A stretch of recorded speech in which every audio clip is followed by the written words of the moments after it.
Can you Great hear seeing you. Good afternoon to you, Professor T. My name is Farid Ali. I know I'm a stranger to you in terms of face. I'm the I am myself and Dr. Tang Yuk, we were broaching on our minds, where can we get someone who can really bring insightful information and to this public education program that we have. So naturally, your name would could be very close to the surface. Thank you so much for taking the time to share with us. Um, I me? know you're all the way in Illinois, and I'm happy to see that Trinity flag on your wall. Oh, yes, definitely. And please call me Liam. We can dispense with the formalities. Thank you so much, Dr. Tang Yuk. Good afternoon, sir. How are you? Not too bad. Nice to see you. It's been a while Has it been a while? We chatted recently. since I've seen you. Uh, I wondered if we could pick up on this last topic that I was discussing with Amrit Samaru about the role of the artist. No, we're not talking specifically about Panorama, but just in general, the role of the artist in their creation, whether it's a composition, an arrangement, and how much that artist has to compromise their ideas so that the audience can understand or appreciate it. What are your thoughts about that? We're not talking about Panorama. We're talking about the musician as an artist. Sure. Well, I think context matters, and I was very fortunate to be able to hear Amrit speak for a bit of the interview, the latter part of the interview. Uh, and he consistently spoke about the reality of Panorama being a competition, and if you're gonna go into that arena, you must be mindful of that. And yes, we all want to be as creative as possible, but we also have to understand the reality that if you're being hired to arrange, the management, they want to see winning results, the supporters, etc. So So let me interrupt for a second. So what you're saying is that somebody hires you to arrange, the goal is to win. Therefore, they want you to create a formula. They're not interested in your creativity. it all depends. It depends on the band. There are some bands, or the management of certain bands, that ideally they would like to win, but they're also going to support that arranger 100%, irrespective of results. And those bands are few and far between. In my experiences, it's always been about compromise where Panorama is concerned. So I've never been able to tell the type of story I wanted to tell in an honest fashion. So I always try to make compromises, and it's tough because what may please the adjudicators may not necessarily please the supporters or musicians with quote unquote informed ears. So you're trying to please many different masters. However, when I create outside of the Panorama arena, I feel I feel a larger sense of freedom, you know, especially when I'm creating for, let's say, solo steel pan. I'm not worried about trying to score 10 points. So if I do this, I'll lose 5 points here, that type of thing. Mhm.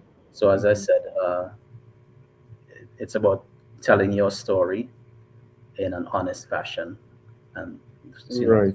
what it So is for me. let's take this a step further, and now we're talking specifically about Panorama. So with that in mind, where we have to satisfy certain criteria that have been put down by certain parties, um, and we have a set of judges, and um, what does it say? Looking at it in from a broader perspective, what does it say about encouraging or discouraging creativity and innovation in the art? In other words, should it really be a competition? Because, I mean, if it is a competition, there obviously have to be criteria. There will have to be some kind of marking system, and there will have to be some criteria. Otherwise, the bands don't know what they're doing. But maybe the nature of competition with very specific criteria and expectations is hindering the creativity and the innovation of the art form. What are your thoughts about that? Um, many years ago, I did an interview where I stated that uh, I'm not a fan of Panorama as a competition. A Right, number of folks right. didn't pay attention to the Yeah. last part of that. I love Panorama for many, many reasons. But yes, in some ways, uh, it does encourage conformity, and that's just the reality of that. Um, what a few people mentioned in their comments is that leave Panorama the way it is, but let's have more events which celebrate music for creating music's sake. And you can still be competitive in the sense that when you or I get on stage, um, we're not we're not aiming to perform in a mediocre fashion, right? We're still gonna aim for excellence. And so I would like to see more of that, throughout the Caribbean, where we have festivals, we're celebrating original music, and you don't feel like you're placed in creative shackles. So if Panorama has to wait, because we have to deal with the reality that this instrument has progressed, relatively quickly in an astronomical fashion, and in some ways it's because of one-upsmanship, you know. Um, but competition, of course, can be healthy and unhealthy. Mm-hmm. Yeah. Um, so from another um, angle, I want to talk about. I wondered if you could share your views with us as to how is the steel band viewed outside of Trinidad? So you're working out there in the USA. You've been outside for quite some years. I know you have close ties with Trinidad and you have family here, but you are working with a lot of performers and musicians in Pan, not only in Illinois, but around the world. What is if you could share with our listeners, what is that global view? How do they view Pan? First of all, even are they even aware that it came from Trinidad and Tobago? Do they even know where Yeah, Trinidad and Tobago is? And what do they think about the steel pan as an instrument? it's an excellent question, and I'm glad you brought it up. In my experiences, and I've lived in the U.S. since I was 19 years old. I'm now 51, and it's a mixed bag. There are some folks that, even if they're vaguely familiar with the so-called steel drum, as many people refer to it outside of the English-speaking Caribbean, they haven't really heard it played in many different musical contexts. So the sort of the stereotypical images of an instrument performing for Hawaiian theme parties or playing background music on the beaches. That's the first thing that pops into their mind.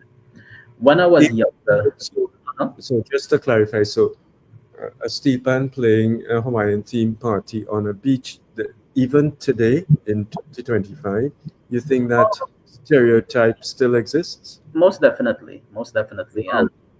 it used to bother me a lot to the point where I'd get very upset, and then I realized, wait a minute, for many of these people that didn't grow up in the Caribbean, this is what they've been exposed to on a consistent basis. So I try to approach life in general by using honey as opposed to vinegar, and I use those moments to educate, in a respectful fashion. And more often than not, people come around and they say, I didn't realize that the steel pan could play classical music. It can play calypso music, reggae, jazz, you know. And so then I get a positive outcome without being disrespectful to people. So it's really a mixed bag. Now, in the U.S., there are many, many um, institutions, educational institutions that have steel bands, whether it's in elementary, middle schools, the college system, and they absolutely love the instrument. And many of the directors, when they program, it's very eclectic programming. So yes, they'll play calypso music. They'll program panorama or panorama style pieces. Um, here at Northern Illinois University, our program just celebrated 50 years of existence. And it's always been very progressive and also welcoming. So not only do we perform as a standalone steel band, but I consistently invite my colleagues, whether it's a violinist, a saxophonist, or conductors to conduct the steel band. We're always premiering new pieces, so it's really showing the many musical possibilities, as I said, of the instrument. So you mentioned that even in some elementary and middle schools in the United States, there's a steel band program. Yes, yeah, definitely. I mean, there's so much, like in South Carolina, it's a hotbed for steel band activity. You go all over this country, and you have steel bands in the university systems. Yeah. So this raises a whole another topic that I hadn't really um, thought about talking about, but let's explore it a little bit. And Fareed, I want you to weigh in here. So here we have Professor Teague is telling us that in the United States, there are elementary and middle school students learning steel pan, but every primary school in Trinidad does not have a steel pan program, but it is our instrument. So what will happen then? Let's think ahead in 10 or 15 years. Where will most of the pan players be coming from? Do we still see them from Trinidad? I missed the. Let me ask Fareed what he thinks about. Sure. Because Fareed is not afraid to talk. Liam, the problem we're having and we seem to be having in Trinidad is at a primary school and secondary school level, there are the emphasis is different. It's not a uniform approach to promoting the instrument and to um, having the instrument available to our would-be musicians or creative persons. In other words, if in the US, um, at a very tender age, the instrument becomes part of the curriculum, and the young child, the learned mind, and the learning mind gets the exposure, then organically the instrument will become an extension of oneself. Hmm. Our young people, our infants, teenagers, adolescents, we don't have an organization, but it be the body that has declared itself the uh, head of the steel orchestras in Trinidad and Tobago. Um, they don't seem to have a relationship with in terms of with the Ministry of Education. So much so that we are holistically on board with ensuring that the instrument we just declared a national instrument is getting the is reaching into the curriculum on such a level that our students get access and are allowed a forum to develop and to grow. Um, so, in other words, it appears if we're looking at things from a bird's eye view, if you in the US have a program in place and we don't have the program in place, it matters not that we've declared this instrument the national instrument of Trinidad and Tobago. The development will take place where the seeds are sown. How do you feel about our approach looking in from where you are? Or are you in a position to comment as to what you're seeing here? As opposed to where you are, where the ground is fertile and where the instrument has been seeded into that soil and you're seeing the fruits evolving. Well, I'm glad you asked me if I'm in a position to comment on what's happening in Trinidad and Tobago. And in many ways, I'm very reluctant, primarily because I haven't lived there since I was 19 years old. And when I do visit Trinidad, it's for a very short period of time. However, I have always been fascinated by many things happening in the music system, in particular with the steel pan. You take a look at groups like Golden Hands, what's happening at Birdsong, etc., or the respective steel bands, whether it's Renegades or Supernovas. You were just speaking with Ahmed Samaru, and it starts with early immersion, and so you see a large makeup of their respective bands being young people. We look at the junior panorama, right? So many young people playing the instrument. I think the challenge is that many of them are doing it for fun. They're not necessarily uh, interested in becoming professional musicians who are not necessarily being groomed to go in that direction. So if that's not being done in Trinidad and Tobago, I think we definitely need to look at that in a deeper fashion. In my case, my son, Jaden Teague Nunez, who is now 17 years old, he started playing the steel pan around 7, 8 years old. And for me, it wasn't just about teaching him by rote, so by imitation. He can do that. I can play any musical phrase to him and he can play it back to me. But he can also read music, he can sight read with the best of them. And he's exposed to a variety of musical genres. So whether it's calypso, soca, reggae, he on a daily basis he's listening to Shostakovich, and so I think that's very, very important. And there's never been one day where I said to him, "You need to become a professional musician." Where he's taken to it organically. And the same holds true for my daughter. She also plays the steel pan. She's not as passionate as him, but by and large, I'm not reinventing the wheel. I'm using the same sort of teaching that I would have for Jaden. And so I think these are things that could be implemented on a consistent basis if they're not already happening in Trinidad and Tobago. You go into a pan yard, the younger people may not know about the stalwarts, the pioneers that came before them. And so sometimes we're missing the boat there, you know. So early immersion is very, very important. I think it's true in almost every music genre that the upcoming musicians are not always aware of the pioneers who came before them, the people who broke boundaries and paved the way, particularly in a place like that where things are still developing. It's very different in the United States, but particularly here. Uh, so I think all the more reason for a more structured, uh, consistent program that is within the school system. Because, yes, what Golden Hands is doing and other small bands, it's fantastic. It's fantastic.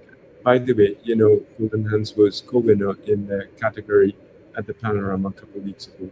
Hmm. Um, when we interviewed Vanessa Headley last week, I think it was. And but it's it in that case, it depends. Everything is driven by one person who has to find the resources and time to put all this effort into it. So it's little pockets of people who, out of their passion, love for it, are making it happen. But when they get tired or they don't have the resources, or there's no one to succeed them, then the whole plan sort of collapses until another person comes along who has the drive to do it. So Yeah. to me, this is not a good long-term strategy. As much as I admire what these different personalities are doing, it's great what they're doing, but it's not a long-term strategy if we want if we really are going to take this seriously. And so I guess what I'm saying. I can say, unlike you, I can say what I think, right? Because I'm retired, and Fareed knows this. That's why he has me on the program, because he knows I'm very honest. As they said, music festival, I don't hold back to say what I think. Um, I think if we're serious about it, the government really needs to think long term. They need to think long term and put the resources into developing the industry in a structured way.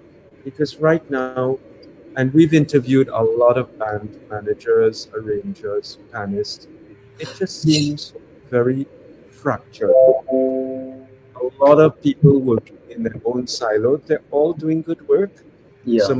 Some are doing exceptional work, but there's no coordination of the effort for the promotion of the steel band as our national instrument, and to think ahead in 10 years, where are we going to be? In 15 years, where are we going to be? I'm going to invite Farid to comment because I know he's itching to say something. How is the appreciation of the instrument, Liam? How is that evolving in your space? Do you see that the investment made in terms of making it available to persons in that part of the world um, bearing fruit now in terms of there's the interest, and naturally where there's interest, there'll be an organic development in Mm. terms of where it goes from here. What is the experience like where in your space? So for example, just last night the NIU Steel Band did a performance, at a high school, and one of the things that we always try to include is an educational component. So it's not just about getting on stage and playing and having a good time, and everybody goes home happy. So we include aspects of the history of the instrument. We speak about different musical styles, and we try to help the audience, most of whom may have never heard the instrument before, try to get them to understand what it is we're doing, you know.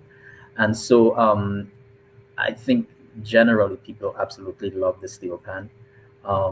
But like anybody else, sometimes if you don't know what you're listening to, it's very difficult to have an appreciation for it.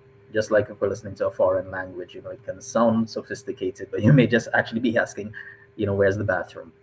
So as I said before, early immersion is very, very important. I've been able to not only write pieces for the instrument, but to commission different composers, Grammy Award and Pulitzer Prize winning composers. And I'm consistently collaborating in different musical avenues. So not just in the steel pan universe, but I'm consistently working with orchestras, wind ensembles, percussion ensembles. So in a way, I'm in the business of breaking down barriers musically and otherwise, and this helps to grow the appreciation for the steel pan as a legitimate instrument. And in the English speaking Caribbean, we most of us already know that it is a legitimate instrument, but many others don't, so it's still an uphill battle. In Trinidad and Tobago, we still sometimes appear to operate as if it's an instrument that is indigenous to us and that it's a Trini thing. Um, Clearly, from what you're describing, the instrument has transcended that, and it is viewed as a legitimate instrument in itself that can stand on its own.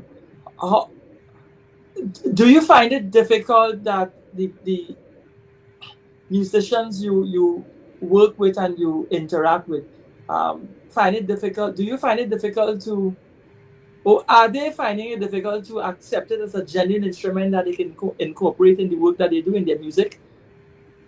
Not really. I mean, you'll always have some traditionalists, but by and large, people are very welcoming and very intrigued by the steel pan. And I mentioned my son earlier on, Jaden Teague Nunez, and earlier last year he became the first steel pan player in the world to participate in the Chicago Symphony's Young Artist Concerto competition, and he actually won that competition.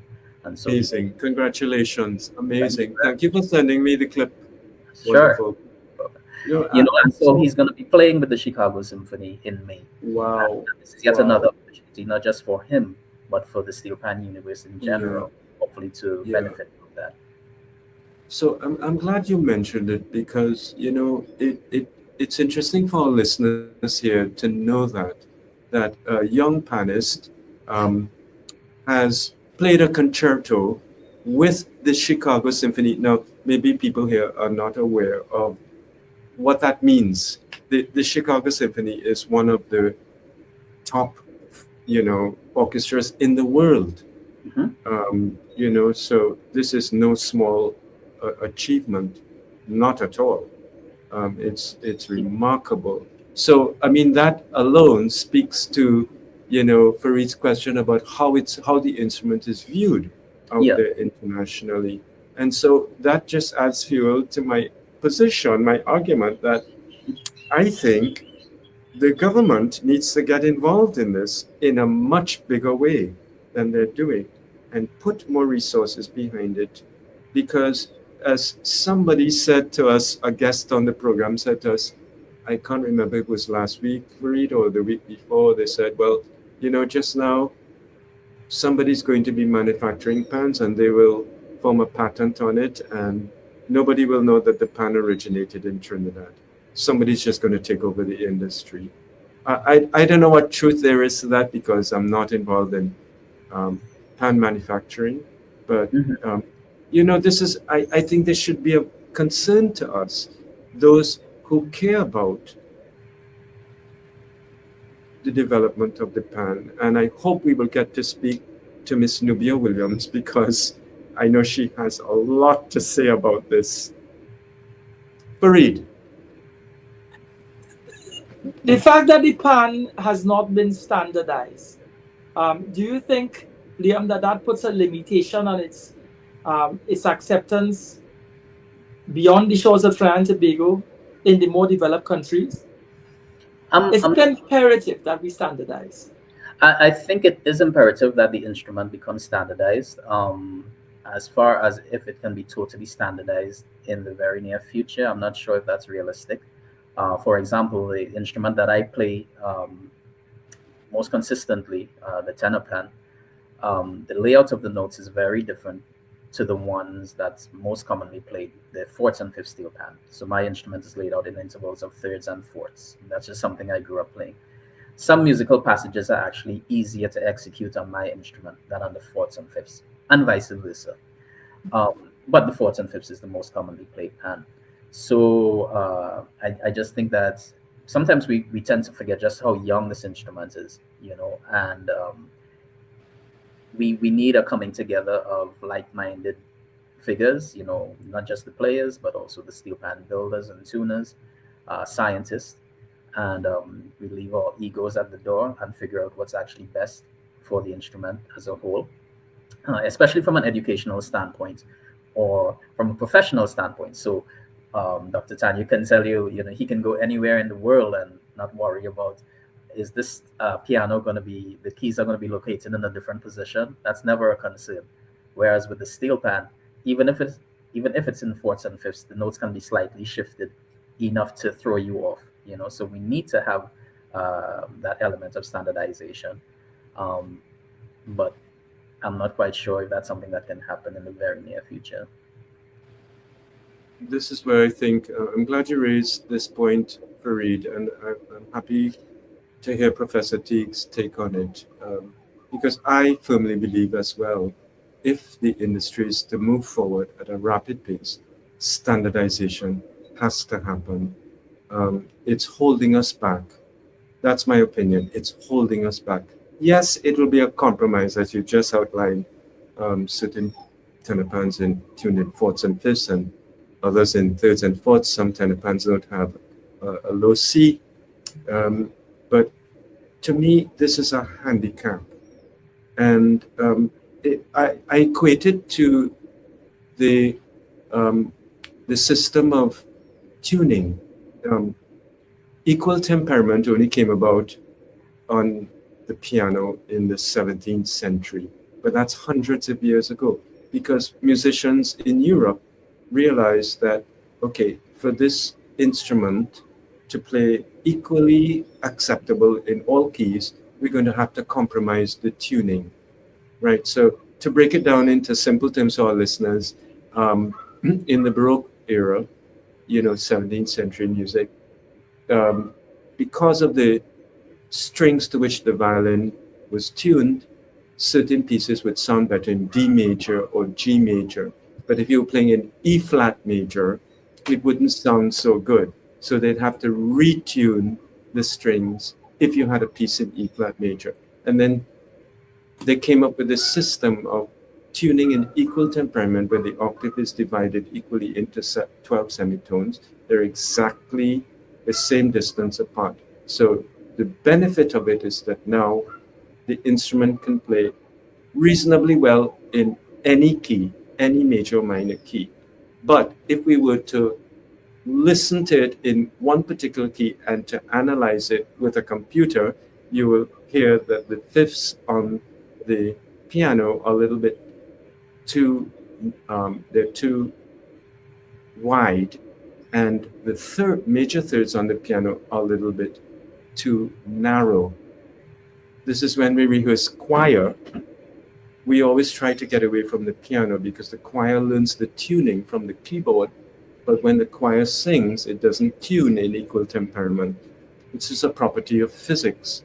So just like equal temperament was a system of tuning that benefited everybody, but it was a compromise. It was a compromise for the advancement of music, and that happened in the 17th century. Mhm. So I think standardization of the pan is a similar issue where the whole thing, the whole movement will move forward much faster if everybody's playing on an instrument where the layout of the notes are in the same position.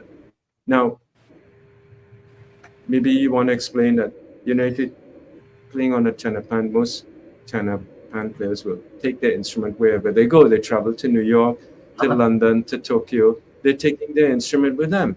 But what about the cello pans and the guitar pans and the tenor bass pans?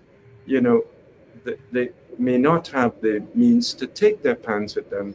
So Mhm. they're reliant on what instruments a host band might have.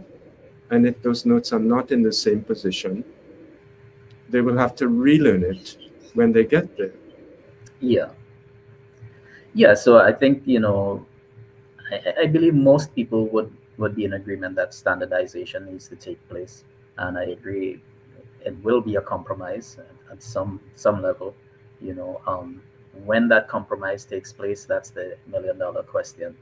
Because again, sometimes we tend to forget just how young this instrument is, and understanding that egos play a part. And some So, people so here's a thought. I'm always about proposing solutions. hmm Here's a thought. If we had a structured education program in primary schools and we hmm decided, I don't know who would decide, I guess all constituents would need to come together and discuss it and say, okay, let's go with the fourths and fifths tuning for the tenor pan. hmm And from primary school, this is the pan, this is the instrument that you're going to use. yeah. And we start training the young people on this pan. Because you just said, I grew up with the thirds and fourths, and that's Mhm. what I'm very comfortable with. Yes, there are advantages to your pan, there, as you said, there are advantages to the other system. Um, but just like how, let's draw an analogy. As we know, China, for many centuries, was as a conglomerate of different states with different languages and different political system. And um, along at some point, I can't remember what century it was, the um, the leader decided, the leader who had conquered all these other different states decided we need a unified language. We need a unified language if we're going to make progress as a nation. And so they started teaching Mandarin. Now, not everybody in every rural area of China speaks Mandarin, but it is the official language of the country. Now, India has a similar problem because there are hundreds of languages in India, and the whole country cannot communicate in one language. Mhm. So, in a similar way, we can't communicate as musicians playing on different instruments that are not standardized. But yet, we call it our national instrument and we want to see it progress. So, I know I'm preaching to the choir here. I've always been interested in what the term national instrument actually means. Um, I'm not quite sure what that means. I agree that the steel pan was born in Trinidad and Tobago, but beyond that, is it just a term that rolls off the tongue nicely, or what does it actually mean? It's an aesthetic expression. Um, my view is we haven't demonstrated um, in our school system and in our appreciation of the instrument here in Trinidad and Tobago. We haven't demonstrated uh, what exactly that means. We haven't put it into life. Um, so it's a question that boggles the mind anywhere, even locally here. We don't know what has accrued upon the steel yards and the players and the arrangers and the composers as a result of that declaration. So we are at sea. Um, the achievements of your son clearly demonstrates the potential of the instrument. Um, you are fortunate in terms of your hard work and your dedication that you managed to, um, having migrated to the US and develop yourself and attain the status that you have, to to to forge a path for yourself.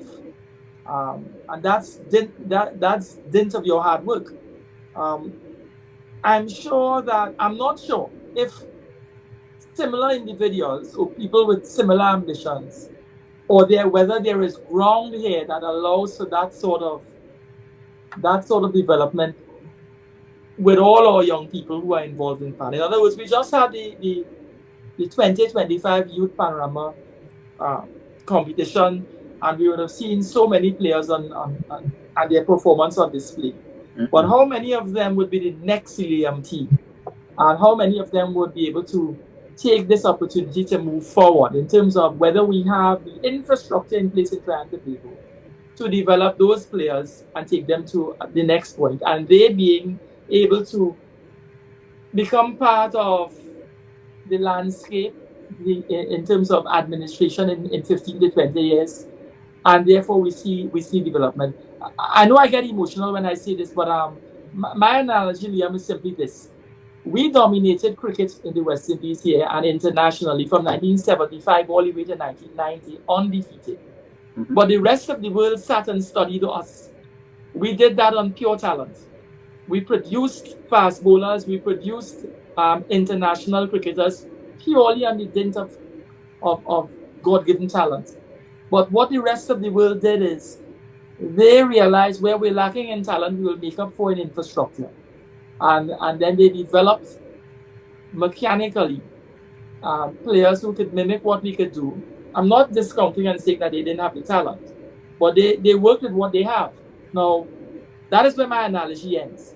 My concern is our organizations here and our government needs to be mindful that if we're going to be developing a brand and developing this, taking our players, giving them the opportunity to go to another level and develop themselves as musicians, not just Spanish or not just steel band aficionados, whatever that means. That we need to have the infrastructure in place.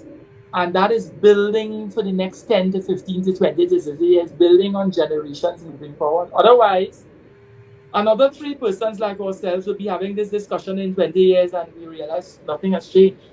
Mhm. Yeah, I agree. And both of you already established that there are many people that are in their respective silos that are doing great work. But there has to be a coming together of like-minded folks, and yes, the government has to play an essential role in that, because oftentimes, the positivity doesn't make the front pages of newspapers.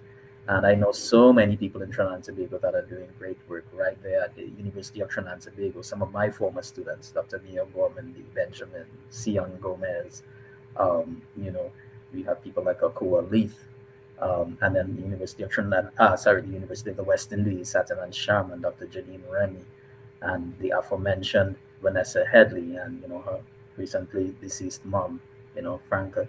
So I'm very, very optimistic. Yes, we would like these changes to take place faster, but relative to where the instrument has come from, I think it's really amazing what we've been able to achieve. So, Liam, what is your view about original composition for the pan? I know it's been improving slowly recently, but do you see? Well, let me just leave it as an open question. What are your thoughts about people writing more original composition for the pan? I think it definitely is a plus. In my case, I started composing when I was about 15 years old. Um, and as a matter of fact, I mentioned my son Jaden, and the piece that he played that won the competition was my composition called A Visit to Hell, which initially was a piece for solo steel pan, and then it was orchestrated by Dr. Jamie Whitmarsh. And so now it's taken on different forms. So it can be accompanied by a piano, percussion ensemble, symphony orchestra. As a result, this opens up more doors for professional steel band soloists. You know, so you're not limited. And one of the things again that I love about original composition is that it tends to break certain creative shackles. Historically, steel pan musicians have played the work of Western European composers, Mozart and Beethoven, and that's beautiful. But obviously, they weren't thinking about the steel pan when they created those pieces. So the ability again to tell your story in an honest fashion and you know highlight the various idiosyncrasies of the instrument is a must. And a number of people have been doing that. Over the years, we spoke about Vanessa Headley, Dr. Mia Gorman. These folks have all been composing for the instrument. The aforementioned, the late Dr. Jit Samaru, right? Whether it was solo steel pan compositions or for steel pan ensembles as they call them here in the U.S. You know, but again, a lot of times these folks don't get a positive light shone upon them on a consistent basis.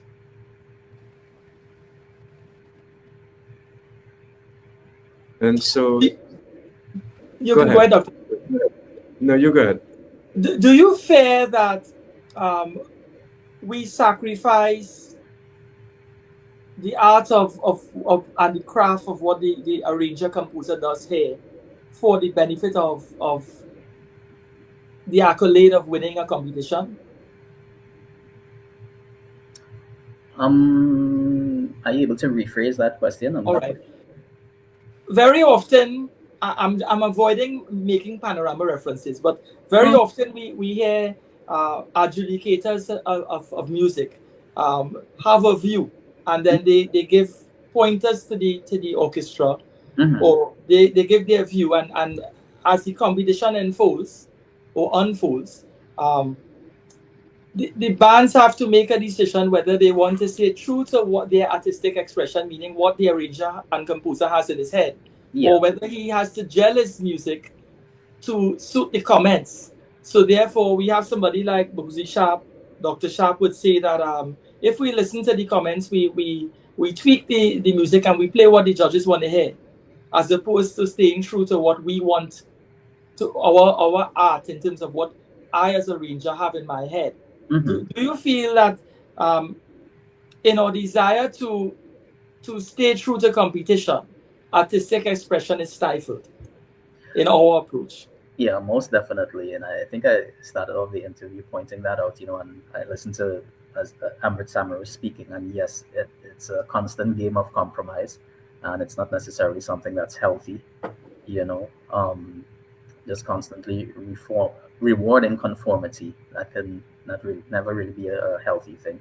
But again, as I said, context matters, and which is why it would be really nice to have more events where it's not necessarily about a competition, but about musical excellence, and arrangers and composers can feel free to tell their story, knowing very well that it may not necessarily resonate with everybody, but I don't think 100% of people around the world necessarily love the music of Shostakovich or always have dissenters.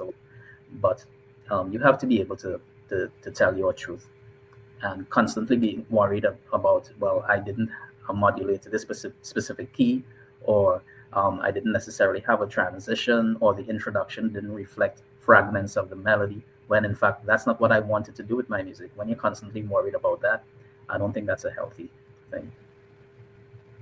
In your 30 years abroad, have you now gotten to that point where you don't feel that limitation, where you do what you feel true to yourself, what is true to yourself in terms of your composing? Primarily when I compose for the piece as a sorry, for the instrument as a solo instrument, yes. But of course, I have to be cognizant of If I'm composing, if somebody commissioned me to write a piece, yes, I would like to say exactly what I want to say, but sometimes they may have stipulations, and I need to be respectful of that. So it really depends on the context. Dr. Tang Yuk.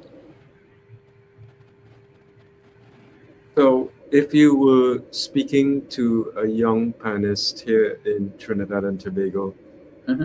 who had aspirations to be where you are today, if they had aspirations for their future, how would you advise them? I would say first and foremost, the freedom is extremely important, musically and otherwise, and it's about what you can bring that's different to the table. And while you can model certain success stories, you don't necessarily need to walk that path. You know, I've been in awe by what people like Joshua Regrello has been doing. The way that he's been able to get his music and get the steel pan to resonate with so many different demographics, and bringing sort of a cool element to the instrument. And it's not that every week he's playing Mozart or he's playing Charlie Parker, but he's getting people interested in the instrument, and then he can show them what else is possible. So I love that. And in many ways, sometimes we feel we need to do this. So we go to high school, we study this type of music, and that is what's going to lead ultimately to success. And you don't necessarily need to go in that direction. And that's something I wish I would have known also when I was younger. you know Understanding that it's not just about how well you play and how much you practice, but also marketing yourself is very, very important. And sometimes we tend to forget about the business of music and focus primarily on the artistic part of it, and both can go hand in hand. Susanna, you teach music students about marketing in the Well, profession. well, I can speak for myself and how I educate my students. We do have a course in music business. I can't speak at length to it because I've never sat in the course. But I'm constantly talking to them about being as versatile as possible. Many students will come here, and many of my students are from Trinidad and Tobago. They come here for their master's degrees. And sometimes most of them have phenomenal technique, but they may not necessarily have expertise in improvisation. And as a steel pan player, more often than not, you're going to be called to play in a context where you have to be able to improvise. You don't necessarily need to be the next Bootsy Sharp or Charlie Parker, but you definitely need to be competent.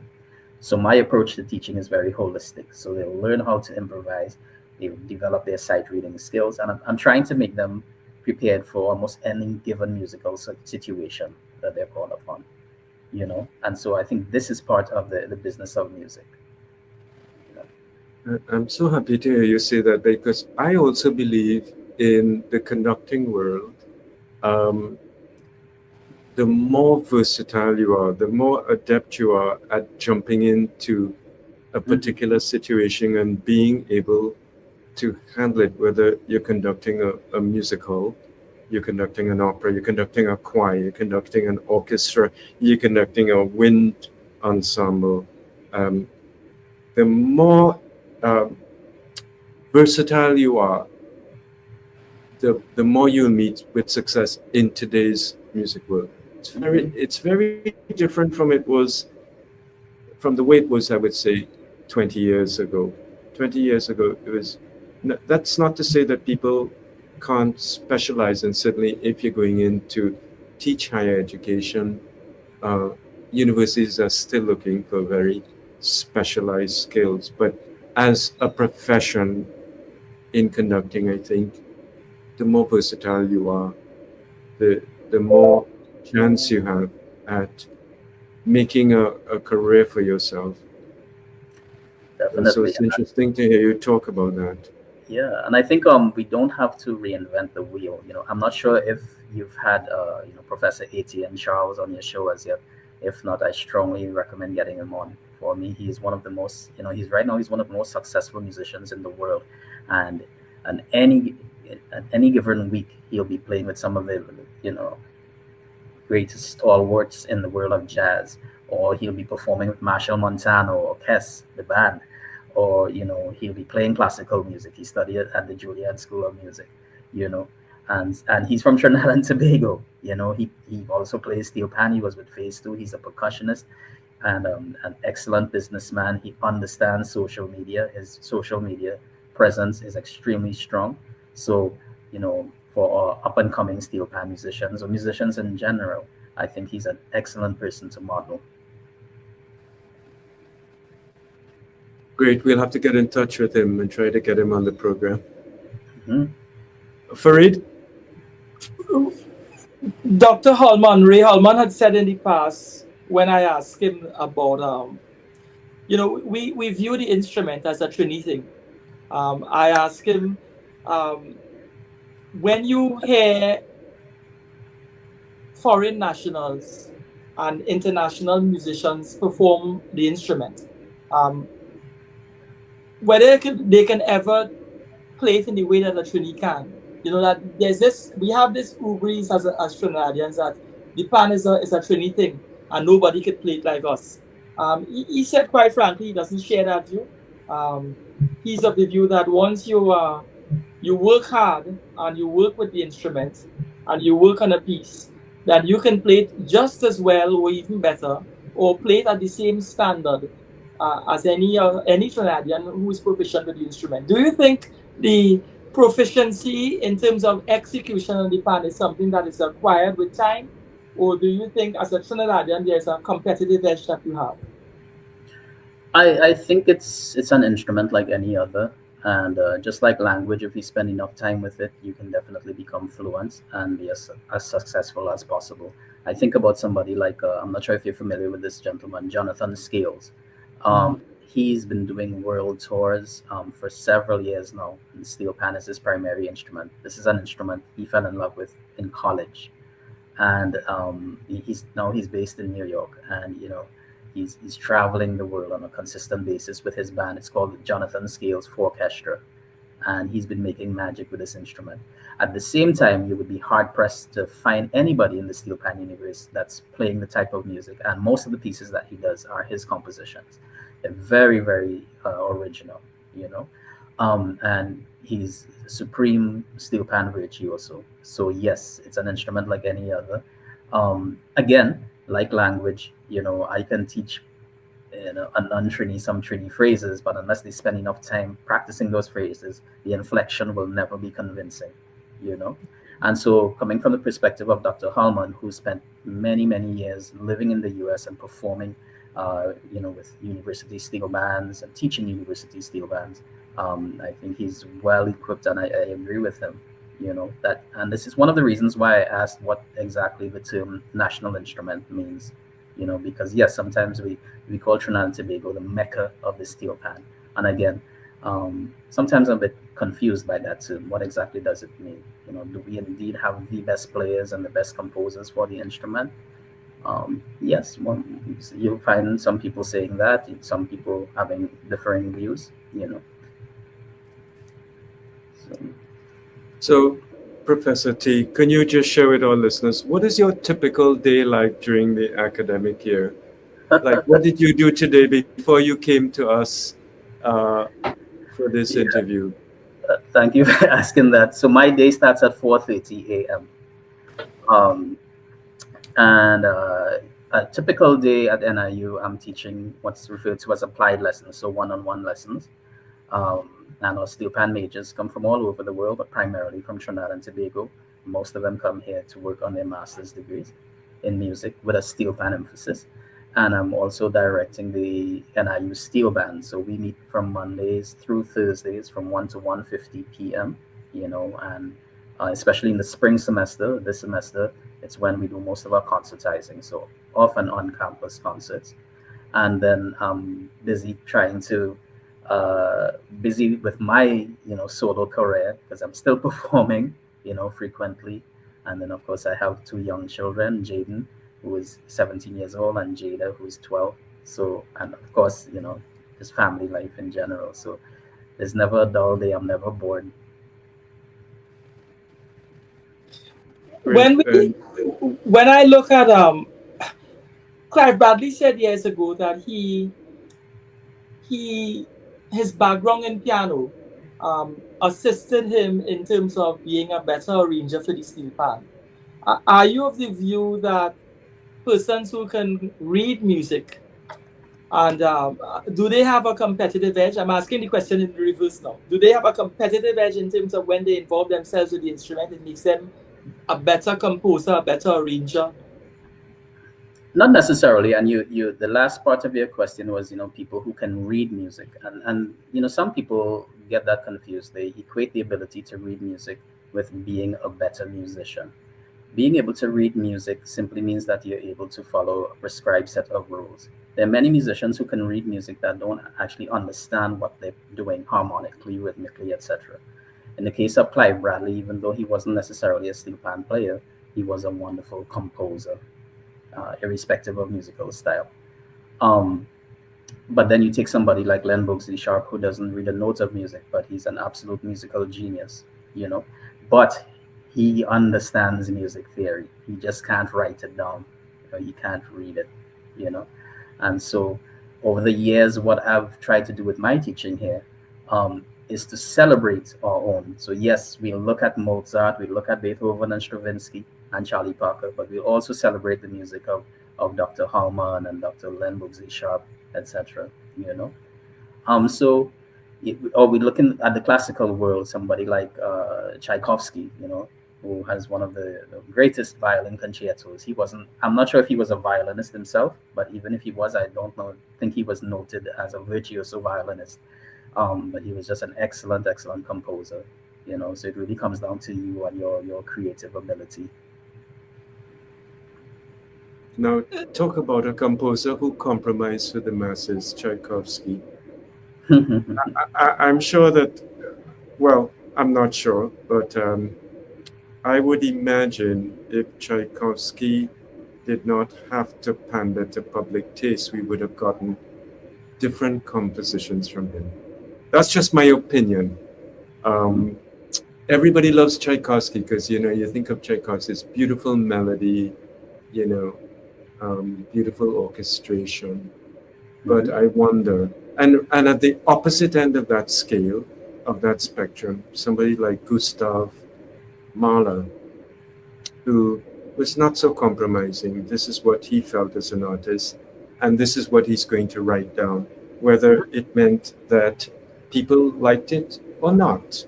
But hundreds of years later, we're still playing the music of Mahler, and it's considered some of the best music in the classical canon.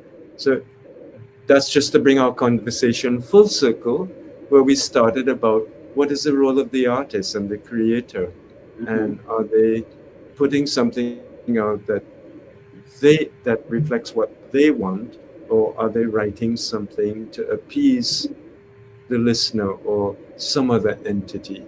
It's an interesting discussion. Um, I remember once Peter Minshall, during an interview at Carnival Time, he very vehemently proclaimed to the reporter, "I don't design my work for a prize." But not everybody has that luxury of saying that. Um, Yeah, it's a personal but, thing. but, Uh-huh. but one has to respect that kind of artist. You're not creating your work for a prize. It's not about a prize. It's about creating something that you feel, that you think has something to say, that may not be appreciated at the moment that you create it, but maybe in time. I wonder if everybody thought every play that Shakespeare wrote was great during his lifetime. I wonder. Exactly.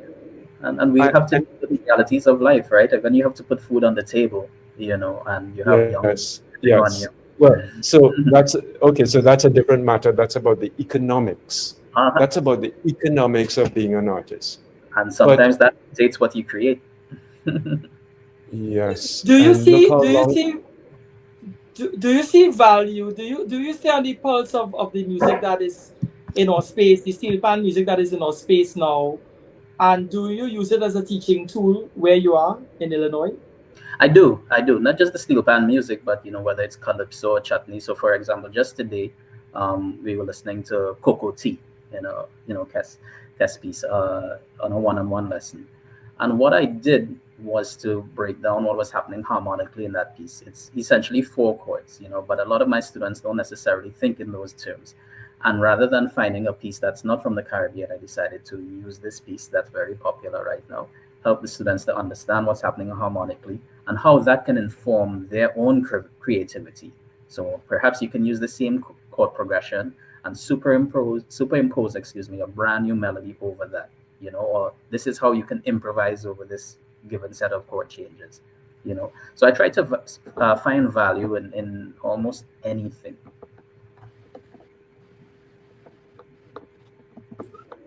Professor T, we want to thank you for making yourself available to us. Thank you for allowing us, a step into your mind space.